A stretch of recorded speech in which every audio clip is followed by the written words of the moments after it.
On today's episode of Locked On Wild, I'm back, and I'm convinced that the Minnesota Wild would have an easier time reading hieroglyphics than a medical record.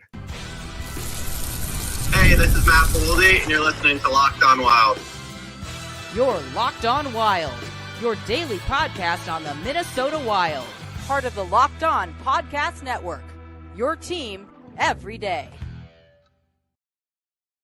Hello and welcome back to another episode of Locked On Wild, your daily Minnesota Wild podcast. Part of the Locked On Podcast Network, we are your team each and every day. And we thank you for making Locked On Wild your first listen each and every day as well. Make sure you subscribe on YouTube and your favorite podcast platforms so you don't miss out on any new episodes throughout the week.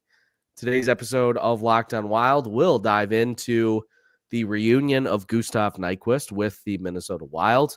We'll talk about what the Wild gave up and what they hope Nyquist will bring to the team. We'll also talk about just the level of secrecy surrounding even simple injury reports from the Minnesota Wild, because I got to tell you, it's starting to drive me crazy. We'll also talk about Khusnutdinov getting sent down to Iowa for cap reasons. And we got a lot of quotes to get to in today's episode as well. My name is Seth Toupal, host of Locked On Wild. Folks, it's great to be back. As you can tell, I'm still fighting it a little bit, but at least I can talk, which is something that I was not able to do for 4 days before recording this. So glad to be back off the couch. And we're joined today by Alex Micheletti for a Victory Micheletti Monday. But Alex, we were talking during the game, a 1-0 win for the Minnesota Wild against the Boston Bruins. I just assume at this point, anytime the home team has to fight to get the crowd going, probably not great. Yeah, it was such a boring, frustrating game to watch because the Bruins, they wanted nothing to do with being at the XL Center. They had to travel off a back-to-back, a back end after beating a Pittsburgh team that has no business being in the playoffs either. And so, they come here. We find out about an hour before the game that Brad Marchand was not going to play. So that really hurts a Boston team that has struggled to score all season. If David Pastrnak, if he doesn't score, then Boston they have no chance. They're a one-line team right now, and this Swayman did everything he could to keep it 1-0 till the end. Yeah, if not for a tush goal, yes. It would have probably gone to a shootout, which would have wowed the home crowd even more. But thankfully, we don't have to worry about that. We did get a chance to see a familiar face back in a new place as Gustav Nyquist was acquired by the Minnesota Wild for a 2026 second-round pick. The Predators will also retain half the salary the rest of the year, which is the only way that this could work. It's the only way that this could work. We're going to talk about it here next segment, but Bill Guerin is adamant that he is not going to dip into the LTIR for both Kirill Kaprizov and Joel Eriksson because, well, Ek technically has not been put on LTIR yet, but he's not going to dip in for Kirill because he is adamant that Kirill will be back before the regular season is done.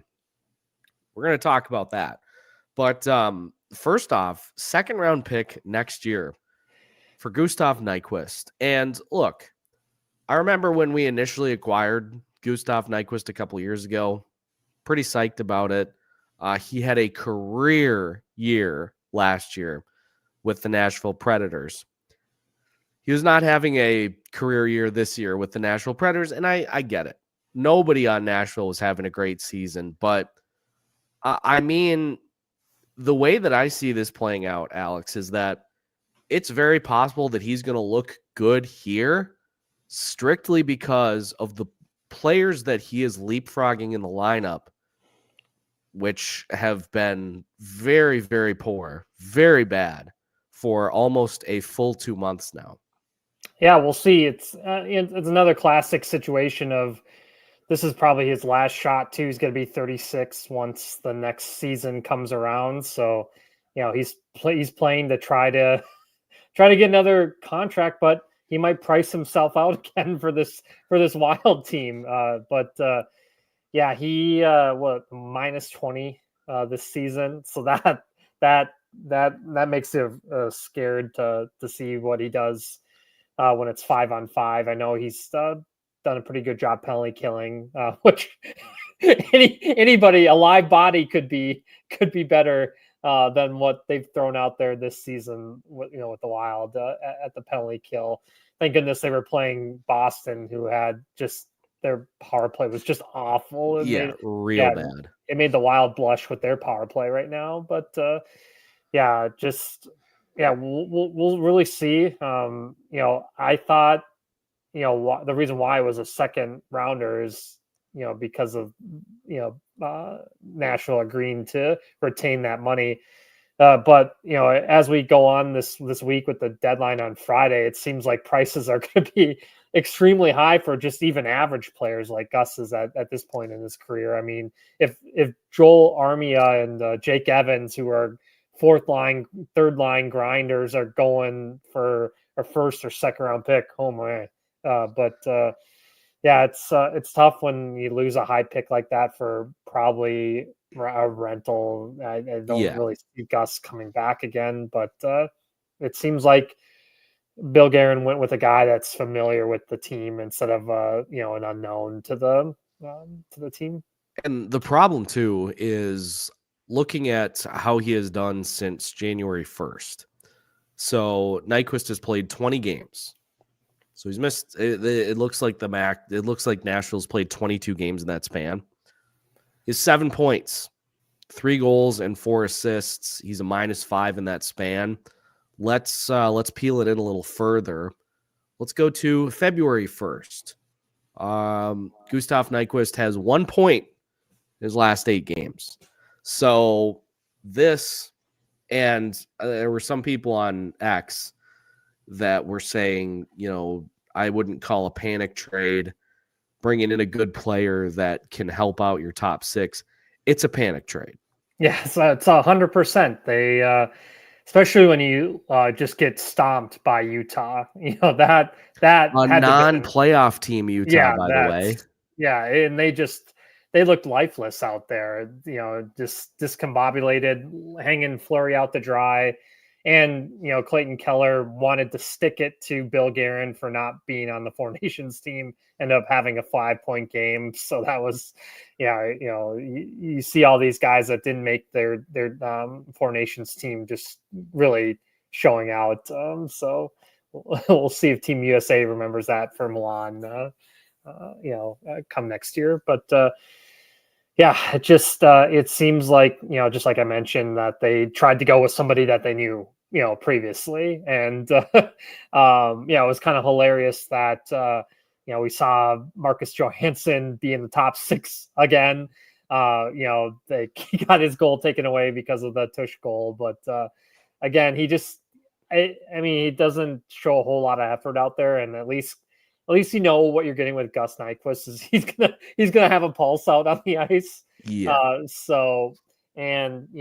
He has been doing a better job penalty killing. So we'll see if they get him on the PK this week. Hines was saying that it was he did not have enough time to get used to the Wild's PK systems, but. Hey, maybe he could say what he was doing in Nashville and tell them to run that system. My goodness, anything at this point. Yeah, anything at this point. I've got a little fun exercise here. So I mentioned Nyquist has 7 points in the last 20 games had with Nashville.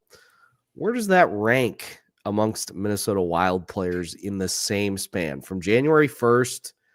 To now? I'll give you a hint. It's in the top 10. It's tied with Marcus Foligno, who has 7 points in 23 games, more points than Marcus Johansson, Liam Ogren, Devin Shore, Marat Khusnutdinov, Jakub Lauko, Kirill Kaprizov, although he's only played 3 games. That's about it. And where has Matt Zuccarello been? I mean, they need him. He got one the other night, but he has been extremely quiet, and that's a guy you're looking to step up, and you have to have him step up. It's been non-existent, and it's affecting the other top line guys, and I think Boldy's putting a lot of pressure on himself. Same with Marco Rossi. I mean, you shouldn't expect Marco to be the heavy lifter. You need Zuccarello to help those guys out. Well, and I will say for those two, I will at least let Boldy and Rossi off the hook a little bit. Yes, yeah. Because you look at what has happened, especially since Kaprizov, they're basically the only ones scoring. Right. And Boldy's been playing on just that second line's been, it's just a graveyard. He has no help, and he's trying. At least it's nice to see him play with a little more physicality we've been seeing. That Boston team they played, they should have should have blown them out. I don't get it. Boston had no interest in playing that game, especially after they knew Marchand was going to be out. So, that they are very lucky that they got that lucky balance, like you said. Otherwise, who knows in 3-on-3 or shootout. Yeah. Well, I'll put it this way too. It's something, and I tweeted this out over the weekend too. While I was in between NyQuil doses or Robitussin or Dayquil or whatever else. I just literally have them all laid out on my counter with the little cup, like the measuring cup. And it's just, okay, go to this one, wait, go to the next dose. Like it basically, I'm just running my own pharmacy. And that days. going from that Wild game to the next game, it was a triple header for TNT.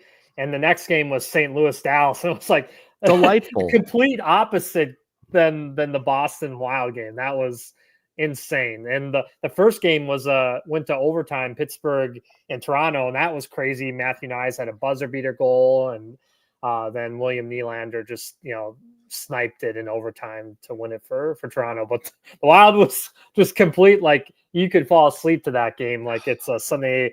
You're watching PGA golf and you just have it on in the background and falling asleep. That reminded me of that Wild game. And then, Dallas. I mean, watching that Dallas St. Louis, it reminded me of the Wild Dallas playoff series because St. Louis looked like they had momentum, and then Wyatt Johnston just goes off and gets a hat trick. He had a buzzer beater goal too, and just Dallas's depth took over, and they're setting themselves up to play the Wild in the playoffs again if the Wild can hang on. Yeah, I was like, oh, this game seems familiar. I think everything that's currently going on with this team can be summed up in the fact that Vinny Hinostroza goes from a waiver wire claim to top 6 minutes up until Gustav Nyquist was acquired. Number 1 power play. Playing net front, like right out front, like the Zach Parise role. And he has outscored. He's outscored a few of the players that are up there with him. Yeah, he's had some nice tipping goals too. It's that's who would have ever thought? And like I said, it's another guy that's like been around in this league for a while, knows how to survive. It's just crazy. You can't make it up. You have guys that continue to get hurt. Jonas Brodin continue. It's the fourth time he's been hurt this season. It's just wild. Well, and as we'll talk about next, it doesn't seem like anybody has any clue how to read a medical report. So let's riff on that a little bit, because I'm starting to kind of get frustrated because we literally are like, I'm gonna go with a lengthy Bill Guerin quote. What are we doing here? Like we'll talk about just literally not knowing when your franchise superstar is going to be able to return to the ice. Seems like a little bit of a problem for me. Yes. So we'll talk about that when we continue today's episode of Locked on Wild. after this. Today's episode of Locked On Wild is brought to you by Wonderful Pistachios. Are you looking for a snack that's both delicious and nutritious? Crack into a good source of protein with Wonderful Pistachios. Wonderful Pistachios is one of the highest protein nuts. Each 1 ounce serving has 6 grams of protein, giving you over 10% of your daily value. Plus, they are packed with fiber and better for you unsaturated fats to keep you feeling fuller longer.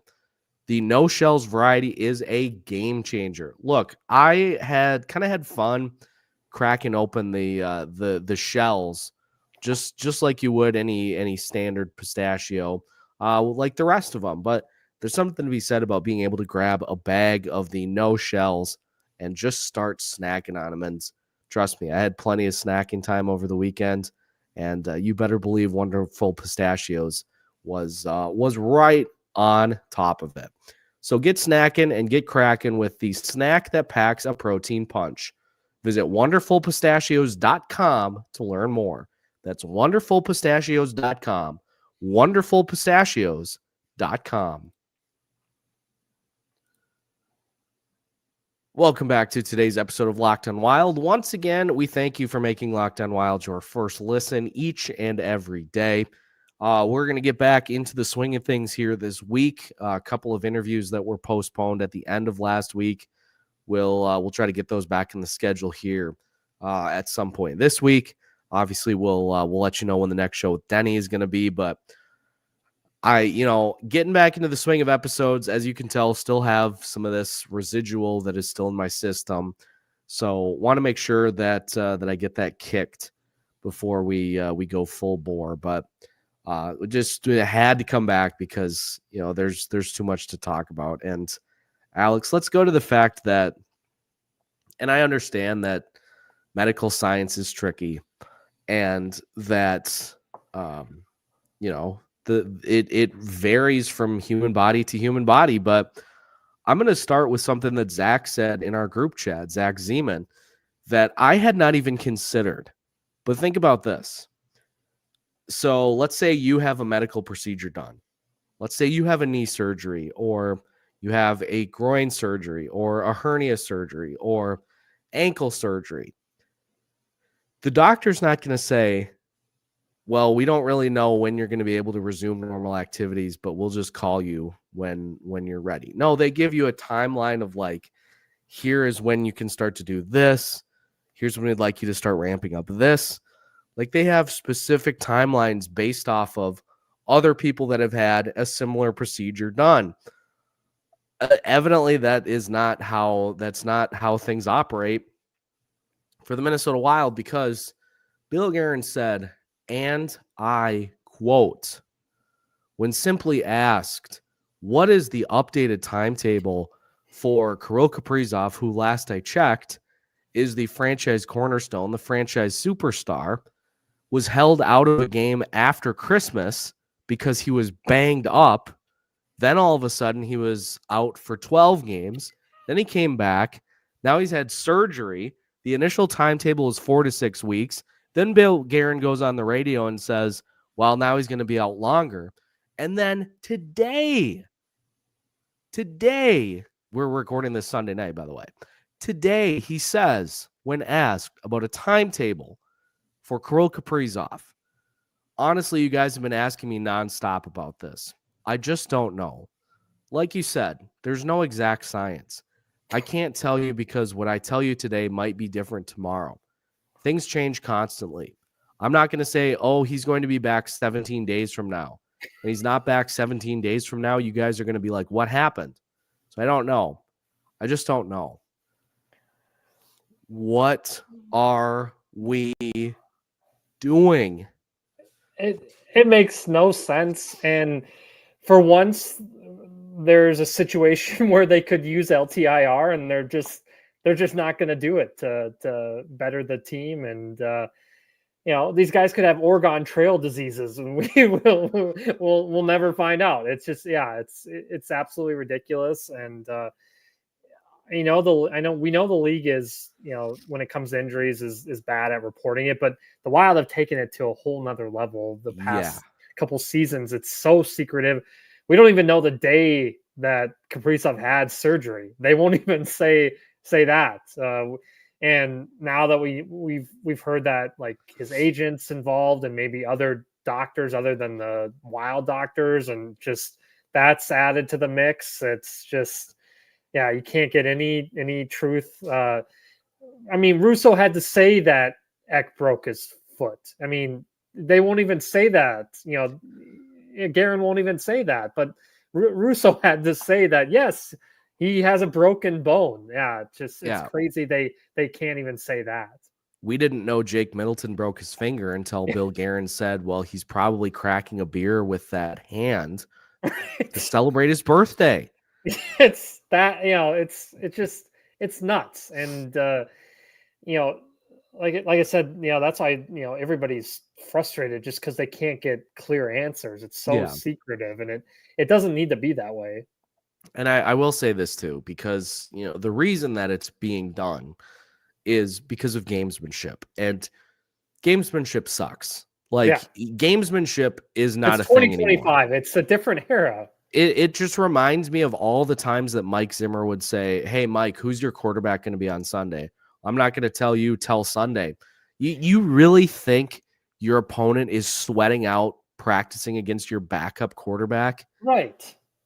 Come on. The old boys club mentality has to go away. Every single NHL player in the league that is popular is connected in some way. There are networks in which information gets shared. Players talk when they're in town, meeting up with their buddies. Hey, how's Kaprizov doing? I would bet my life savings on the fact that information is already out there. Oh, yeah. And if you are not releasing it to protect a player who is coming back from an injury so that a team doesn't target it,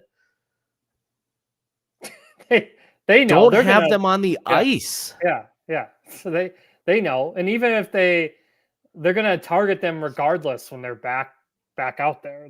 I mean, we've seen there's guys on teams that just do not care. Logan Stanley did not care that he hurt Kaprizov. Yeah. He clearly knew what he was doing. When people say that he didn't mean to do that, are you kidding me? That he's a goon. That's what goons do. And Brendan Dillon and Ryan Suter didn't target his groin. Right. It doesn't matter. They're just going to find another area. And we've seen the teams that have won Stanley Cups. Look at what Florida just did to Tkachuk. Matthew Tkachuk is out for the regular season. And say what you want about Seth Jones, but they made a giant move, and they're probably going to be able to make another one thanks to Chicago retaining salary for 5 years. When I saw that, I could not believe it. They used all 3 of their slots to retain money. It's crazy, what a gross organization. Yes, they're paying Mikko Rantanen to not be on their team. Jake McCabe to not be on their team, Seth Jones to no longer, be on their team, but they'll pay a lot of their salary. So it's just nuts. It's a crazy way to do the rebuild. That's for sure. By the way, I'm not going to tell you specifically what I am dealing with. We're just going to call it an upper body injury. It's the same thing. It's such an eye roll every time. And every time. I get not having the information immediately after a game is done. I get that because you got to do x-rays, you got to go that whole bout. But, the thing the next day or even the week after saying, don't really have any new information. How about a timeline? Right. How about a timeline where you say the expected amount of time out is this. We will reevaluate at that point. Because clearly what they've been doing, I'll see when they say day to day and then it's turned into months like that. How can they not, expect it to be frustrating? I bet if they actually said, we're hoping to get them back for the playoffs, We're going to utilize the LTIR. The NHL is not going to bat an eye at that. No. When you have a player that you list as day to day, and all of a sudden they miss almost 2 full months this season, that's the kind of stuff where the NHL is like, something doesn't smell right here. Yeah, 100%. Yeah. So can we just, like, you don't have to release the actual medical record to the media, but can we at least get something?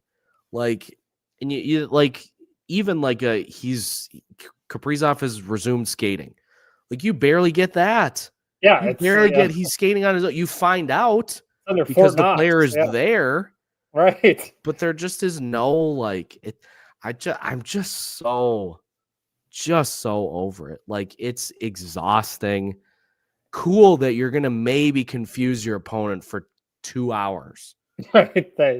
After that, I think they're gonna figure it out. Right. Yeah. It hasn't affected the Wild's playoff opponents at all with how they don't give 2 rips who's in and who's out. They just continue to win.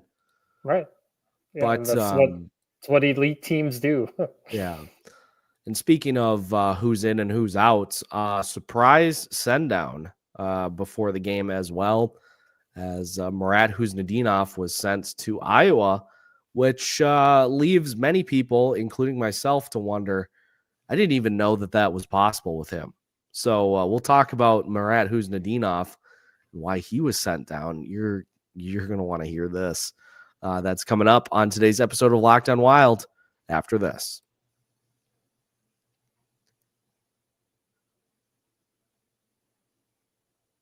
Final segment of today's episode of Locked On Wild. Once again, we thank you for making Locked On Wild your first listen each and every day of the week. Once again, we are your team each and every day as well.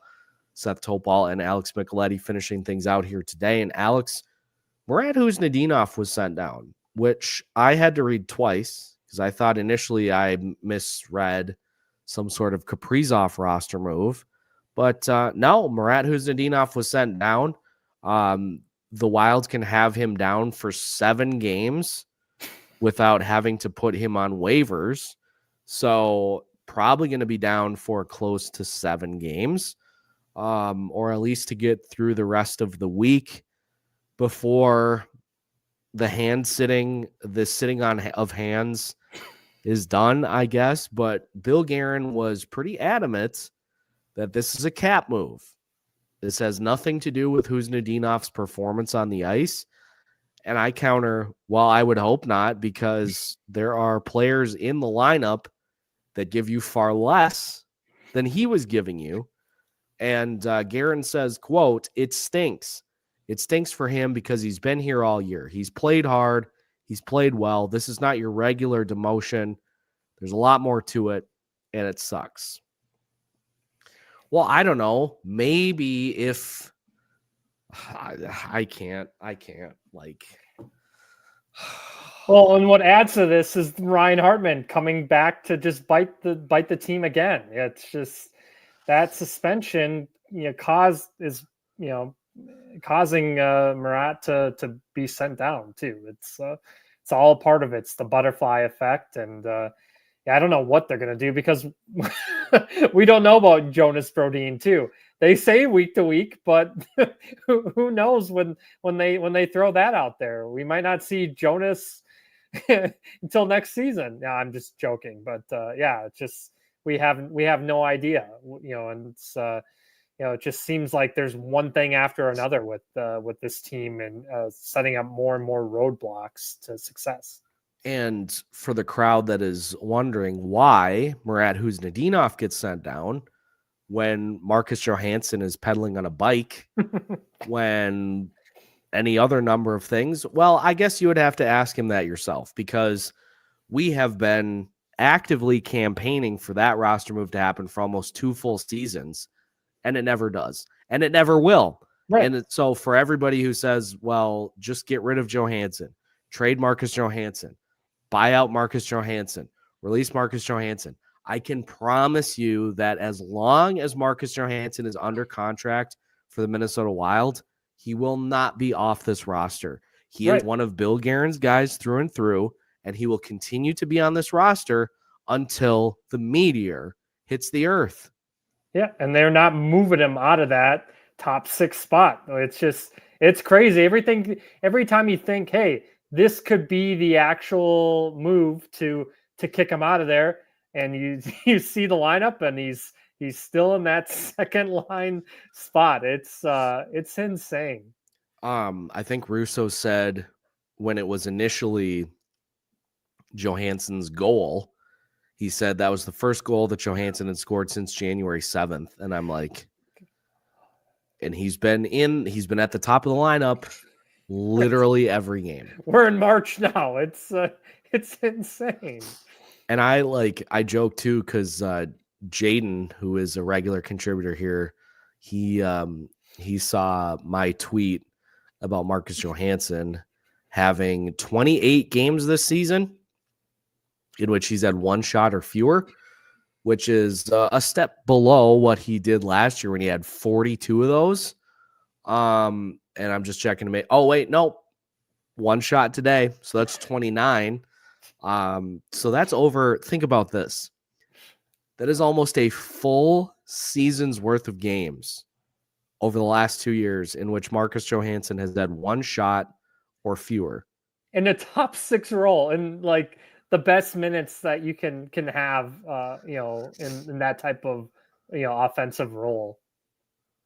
And so he said Johansson did that just for you. And I said, what? Assist on Freddie's goal? Yeah, that got changed immediately.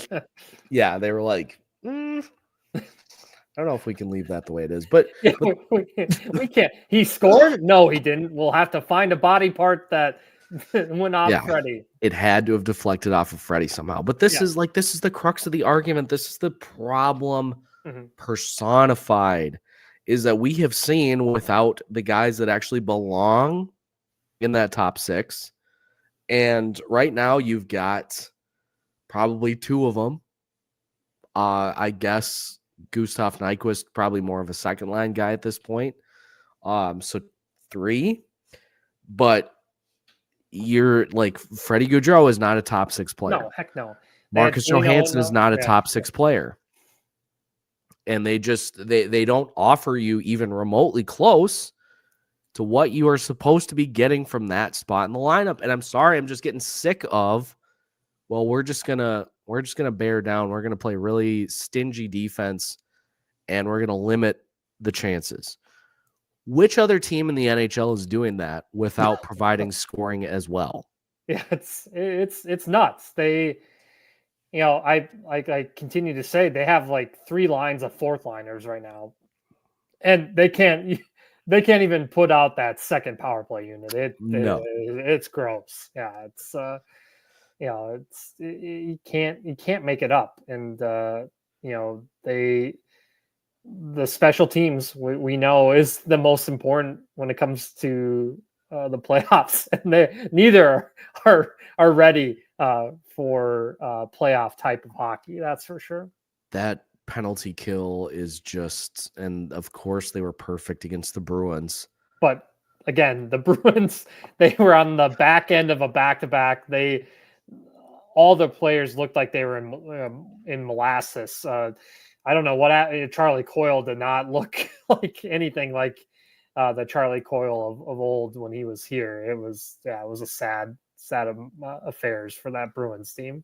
Yeah, I just don't get it. The Wild are at an even 70% on the PK since February. And so every month you're like, well, they got to get hot for a month, right?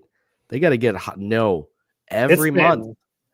League bottom. Yeah. And that was we talked about this over the summer too. When we heard Jack Capiano was the hire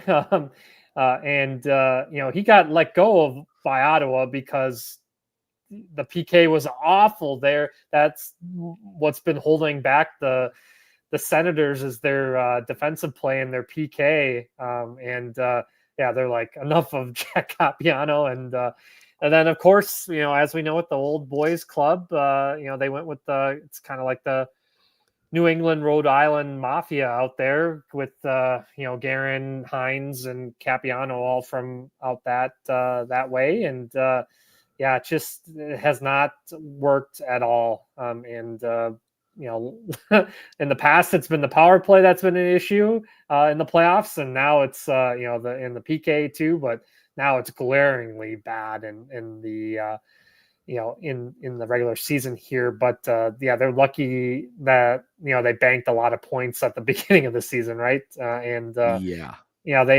The Central Division is so weird because there's a lot of teams that are kind of just like, do we want to be a playoff team? I think we do. Do we not? Like the Blues are kind of like, they're like flirting. They went 4 in a row, right? And then lost to Dallas. But no one wants that second wild card spot. You got all the drama with Vancouver. Calgary doesn't seem like they were wanting to be a playoff team. Utah's like, sure, if it's there, and then they have some clunkers. So it's going to be a crazy stretch, right, for that for those final 2 spots. Well, at least we know reserves are on the way.